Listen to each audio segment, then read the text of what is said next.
बहुत समय पहले की बात है। जयपुर के जंगल में चिड़िया का एक जोड़ा रहता था। उनमें से एक का नाम था राजा और एक का नाम था रानी। रानी अंडे देने के लिए सुरक्षित जगह की तलाश में थी। सुरक्षित जगह की तलाश करते करते दोनों जंगल से बाहर आ जाते हैं। थोड़ी दूर जाने के बाद उन्हें एक बड़ा सा पेड़ दिखाई देता है, जिससे वो अपना घोंसला बनाने के लिए उपयुक्त मानते हैं। देखो, वहाँ पर एक झाड़ी है, आसपास छोटे छोटे पत्थर है। मुझे ऐसा लगता है कि अंडे देने के लिए सही जगह है वो। चलो देख लेते हैं, करीब से स्थिति ज्यादा समझ में आएगी। हमें अपने अंडों के बाद बच्चों की सुरक्षा भी देखना होगा। यहाँ खेतों में तरह तरह के कीड़े भी बड़ी आसानी से मिल जाते हैं। चलो पास में अपने होने वाले घर का नज़ारा देख लेते हैं। चलते चलते दोनों झाड़ी के पास पहुंच गए और उस स्थान को देखकर उन्हें पूरा विश्वास हो गया कि जगह पूरी तरह से सुरक्षित है। इस तरह कुछ दिन बीत जाता है।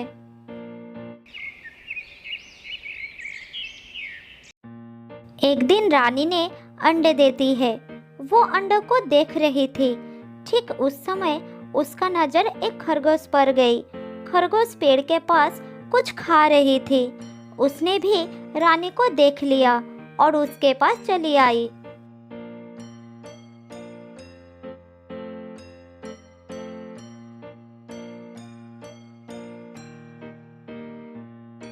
कितना सुंदर हो तुम, लगता है इस इलाका में नई आई हो।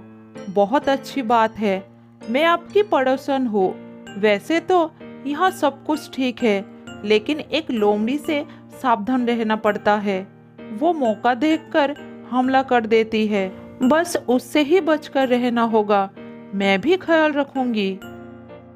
ठीक है बहन, बहुत बहुत शुक्रिया। आप जैसी अच्छी पड़ोसन को पाकर मैं बहुत खुश हूँ। मैं यहाँ नई आई हूँ। आप कभी कभी आएंगे तो बहुत मदद होगी। मुझे भी बड़ी खुशी हो रही है। ठीक है बहन, मैं चलती हूँ। अपना ख्याल रखना।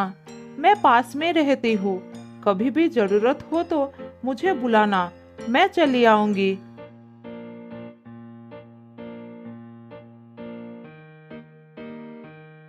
खरगोश को सहेली के रूप में पाकर रानी को बहुत तसल्ली हो गई। इस तरह दिन बीतता गया।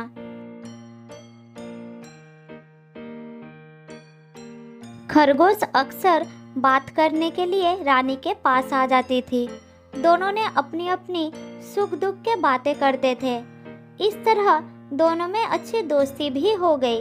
खरगोश रानी के लिए खाना भी ले आती थी।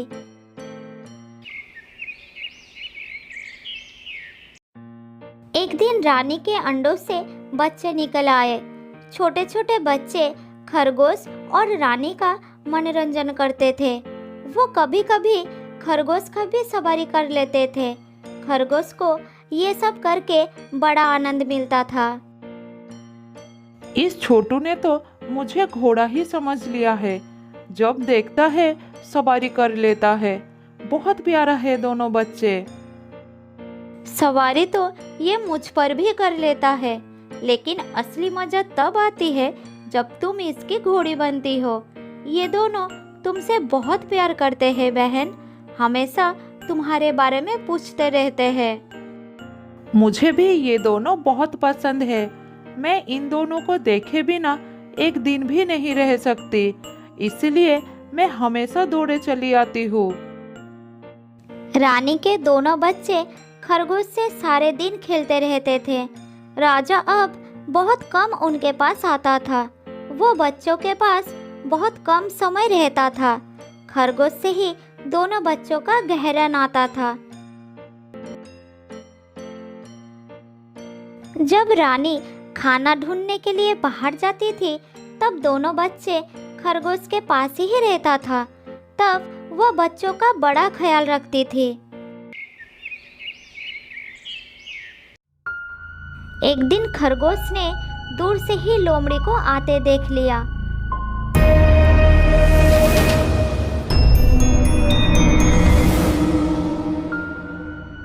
रानी अपने बच्चों के पास नहीं थी। खरगोश को बच्चों की बड़ी चिंता हो गई। वो दौड़कर बच्चों के पास पहुंच गई। चलो बच्चों, जल्दी से घर के अंदर चले जाओ। अभी तुम्हें बाहर खेलना ठीक नहीं होगा। तुम्हारे माँ घर पर नहीं है। जल्दी अंदर जाओ। मौसी, क्या कोई खतरा है? बताओ ना मौसी, तुम इतने डरे क्यों हो? बच्चे, इस समय प्रश्न पूछने का समय नहीं है। जल्दी से घर के अंदर चले जाओ। हमें जल्दी से छुपना है। बिल्कुल देर मत करो। जल्दी जाओ। रानी के दोनों बच्चे खरगोश के बात मानकर घर के अंदर चले गए। खरगोश उन दोनों को घर के अंदर कर दिया और वो बाहर खड़ी हो गई। बच्चों, बाहर मत आना। जब खतरा टल जाएगा मैं तुम्हें बुला लूंगी। अंदर चुपचाप बैठे रहना। बिल्कुल आवाज मत करना। बच्चे चुप हो गए और खरगोश बाहर खड़ी रही। तब लोमड़ी वहां आ गई।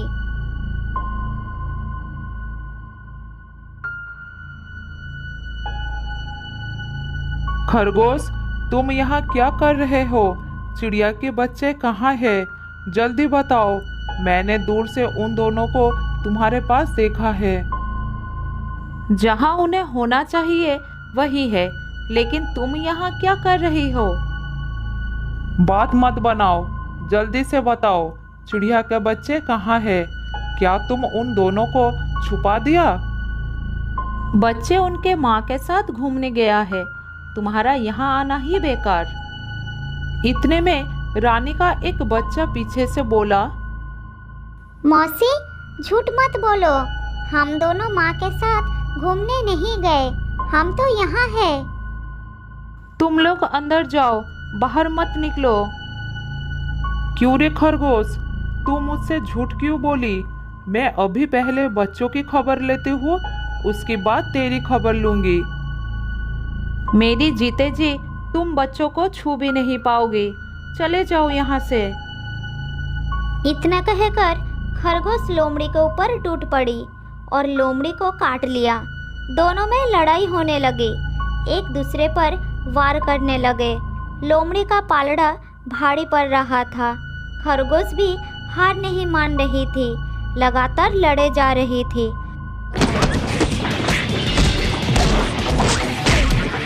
खरगोश के मुंह से खून निकल रहा था। वो घायल हो गई थी। डर के मारे रानी के बच्चे चुपचाप अंदर बैठा हुआ था। इतने में खरगोश ने एक कुत्ते को देख लिया। उसकी हिम्मत बढ़ गई।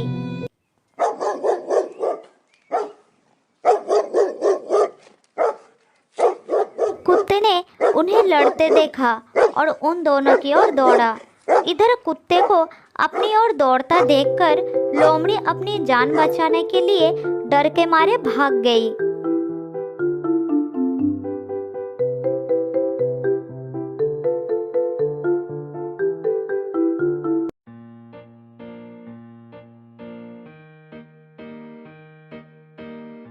भैया, तुम्हें बहुत बहुत शुक्रिया।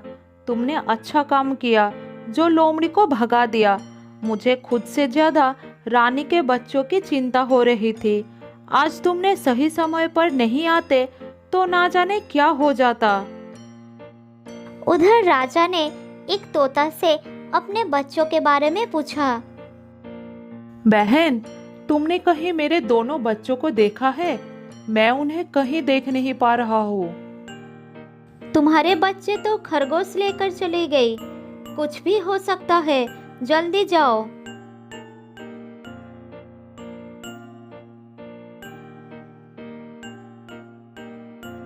राजा ने जब खरगोश के पास पहुंचा, तब खरगोश के मुंह से खून निकल रहा था। राजा ने सोचा खरगोश ने उसके बच्चों को मार दिया है, इसलिए मुंह में खून लगा है। राजा ने बिना कुछ पूछे खरगोश के ऊपर वार करना शुरू कर दिया। उसे चोंच से मारने लगा।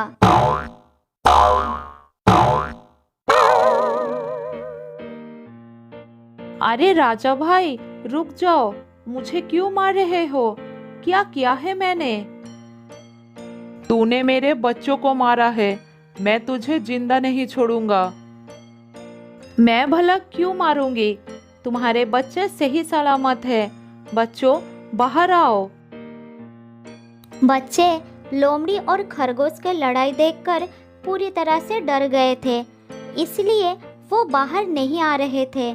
इतने में रानी आ गई और उसने अपने दोनों बच्चों को अंदर से निकालकर बाहर लाई और अपने पति को डांटने लगी। तुम कैसे बाप हो? बच्चों का ध्यान नहीं दिया जाता और मेरी बहन पर ऐसा गंदा आरोप लगा दिया। उसने तो बच्चों को लोमड़ी से बचाया और खुद उनके लिए लड़ गई, घायल हो गई। खरगोश बहन, मुझे माफ कर दो। मैंने तुम्हें पहचानने में बहुत गलती कर दी। तुम बच्चों की सच्ची मौसी हो।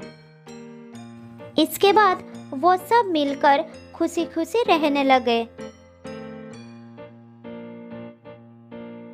बहुत साल पहले की बात है। जयपुर के जंगल में शेर खान का शासन था। शेर खान दिल का बहुत अच्छा था।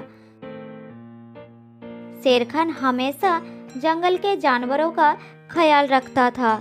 एक सियार शेर खान का वफादार मंत्री था। वो जंगल में घूमता और सारे समाचार लाकर शेर खान को देता रहता था। एक दिन सियार शेर खान के पास आया और कहा,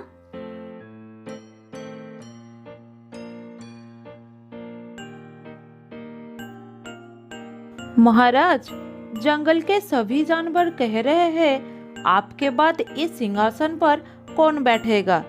इसलिए सब कह रहे हैं कि आपको शादी कर लेना चाहिए, क्योंकि आपका संतान ही आगे चलकर इस जंगल का राजा बनेगा। जंगल के जानवर सही कह रहे हैं। मेरा संतान ही आगे चलकर इस जंगल का राजा बनेगा, इसलिए मैं अवश्य शादी करूंगा। तुम शादी का तैयारी करो। फिर शेर खान की शादी बड़ी ही धूमधाम से हो रही थी। जंगल के सभी जानवरों को शादी में बुलाया गया था, सिर्फ एक छोटे से चूहे को छोड़कर। शादी में बहुत सारा खाने पीने का इंतजाम किया गया था। सभी जानवर पेट भर खाना खाया। इधर चूहा को निमंत्रण ना मिलने के कारण वो बहुत गुस्से में था। ये शेर तो बड़ा ही घमंडी निकला। उसने मुझे शादी में ना बुलाकर मेरा अपमान किया है। मैं इसका बदला अवश्य लूंगा। इस बात को लेकर चूहा बड़ा ही नाराज था। वो मन ही मन सोचने लगा कि इसका बदला कैसे लिया जाए। कुछ देर सोचने के बाद वो एक तरकीब निकाली। मैं भी शादी करूंगा। हाँ, मैं भी शादी करूंगा। बड़ी धूमधाम से शादी करूंगा मैं, और शादी में उस शेर को छोड़कर सभी को निमंत्रण करूंगा। हाँ, यही ठीक रहेगा। फिर चूहे ने शादी करने का फैसला कर लिया और वो अपने लिए एक दुल्हन ढूंढने निकल पड़ा। थोड़ी दूर जाने के बाद उसे एक दुल्हन दिखाई पड़ा। फिर चूहे ने उसके पास जाकर कहा, शादी तो मैं कर लूं, लेकिन किसके साथ? इससे तो मैं बिल्कुल नहीं शादी करूंगा। मेरी दुल्हन तो उस घमंडी शेर के दुल्हन से भी सुंदर और शक्तिशाली होनी चाहिए।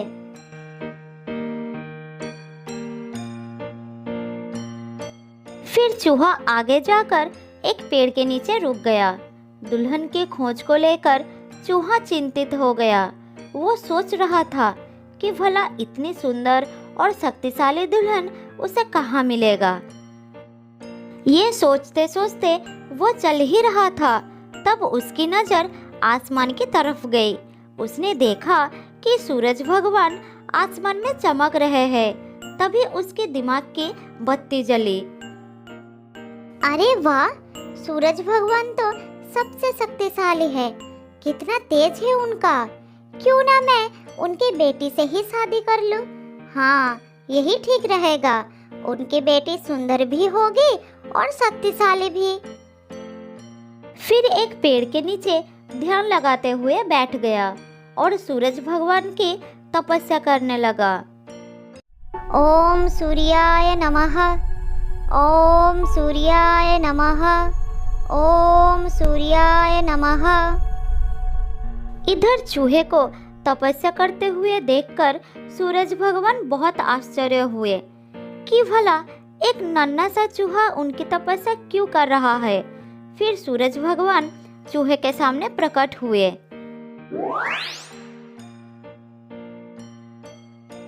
बोलो नन्हे से चूहे, तुम मेरी तपस्या क्यों कर रहे हो? क्या चाहिए तुम्हें? तुम जो मांगोगे मैं तुम्हें वही दूंगा। बोलो। हे भगवान, आप आ गए। मुझे तो अपनी आंखों पर विश्वास नहीं हो रहा है कि एक नन्हा सा चूहे की बात सुनकर आप मेरे पास आए हैं। हाँ, मैं सचमुच तुम्हारे पास आया हूँ। बोलो तुम्हें क्या चाहिए? भगवान, मैं शादी करना चाहता हूँ। अरे वाह, ये तो बड़ी अच्छी बात है। लेकिन इस बारे में तुम्हें मेरी मदद क्यों चाहिए? क्योंकि मैंने ये प्रण किया है भगवान कि मैं दुनिया की सबसे शक्तिशाली व्यक्ति की लड़की से ही शादी करूंगा और आप इस दुनिया की सबसे शक्तिशाली व्यक्ति हो, इसलिए मैं आपकी ही बेटी से शादी करना चाहता हूँ। चूहे की बात सुनकर सूरज भगवान सोच में पड़ गए कि भला एक चूहे से वो अपनी बेटी की शादी कैसे करवा सकते हैं। फिर उन्होंने मन ही मन सोचने लगे, ये चूहा तो पागल लगता है। मैं भला अपनी बेटी की शादी इससे कैसे करवा सकता हूँ? कुछ भी करके मुझे इससे छुटकारा पाना ही होगा। मगर कैसे? मुझे जल्द ही कुछ करना होगा, नहीं तो मैं फंस जाऊंगा। तभी उनके मन में एक उपाय आया और चूहे से कहे, अरे ये तो बड़ी ही अच्छी बात है कि तुम मेरी बेटी से शादी करना चाहते हो। तीनों लोकों में ढूंढने पर भी तुम्हारे जैसा दूल्हा मेरी बेटी को नहीं मिलेगा। सूरज भगवान की ये बात सुनकर चूहा मन ही मन बड़ा खुश हुआ। उसके मन में शादी की सहनाइयां बजने लगे।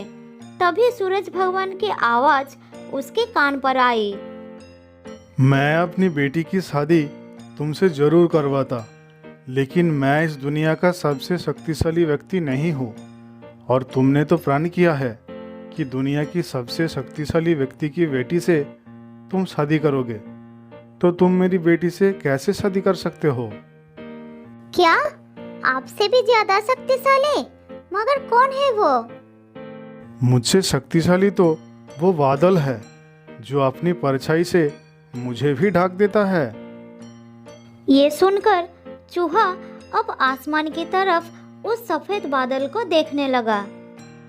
क्या आपसे शक्तिशाली वो सफेद बादल है? तो मैं उसी की बेटी से शादी करूंगा। आप उसे नीचे बुलाइए। फिर सूरज ने बादल को नीचे बुलाया। सूरज की बात मानकर बादल धीरे धीरे नीचे आया।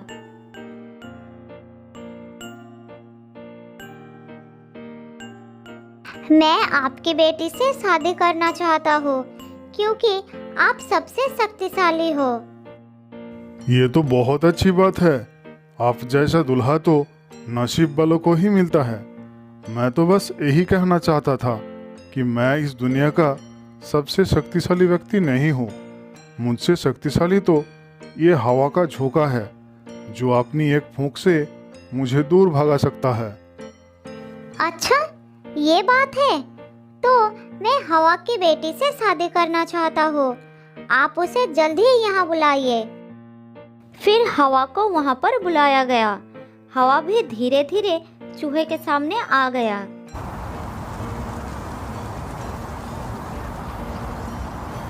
हवा के सामने भी चूहे ने अपनी शादी का प्रस्ताव रखा। फिर हवा ने मुस्कुराते हुए जवाब दिया, ये तो मेरा सौभाग्य है कि आप मेरी बेटी से शादी करना चाहते हैं, लेकिन महाशय मैं इस दुनिया का सबसे शक्तिशाली व्यक्ति नहीं हूँ। मुझसे ज़्यादा शक्तिशाली तो वो पर्वत है जो मेरा रास्ता रोक सकता है। आप उसी की बेटी से शादी कर लीजिए। चूहे को ये बात पसंद आई। फिर उसके कहने पर पर्वत को भी वहां पर बुलाया गया। उसके बाद चूहे ने पर्वत को भी वही प्रस्ताव रखा। मैं आपकी बेटी से शादी करना चाहता हूँ, क्या आपको कोई एतराज है? अरे नहीं नहीं, मुझे भला क्यों ऐतराज होगा? आप मेरी बेटी से शादी करना चाहते हैं, ये तो मेरे लिए गर्व की बात है।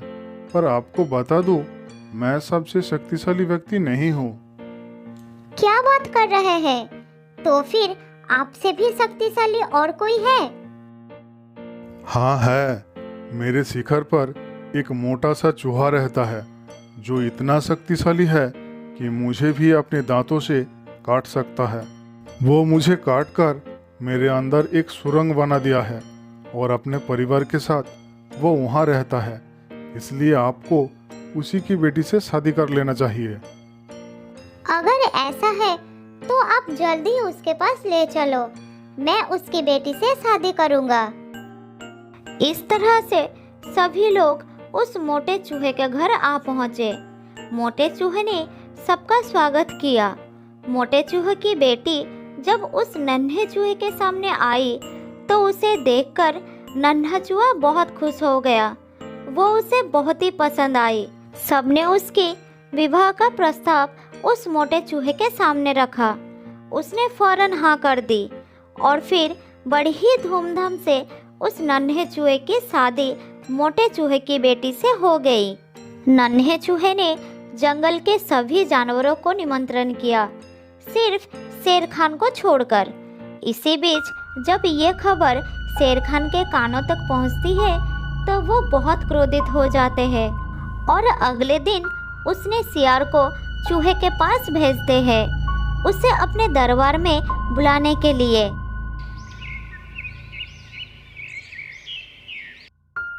अगले दिन सुबह सियार चूहे को बुलाने के लिए उसके घर में जाता है।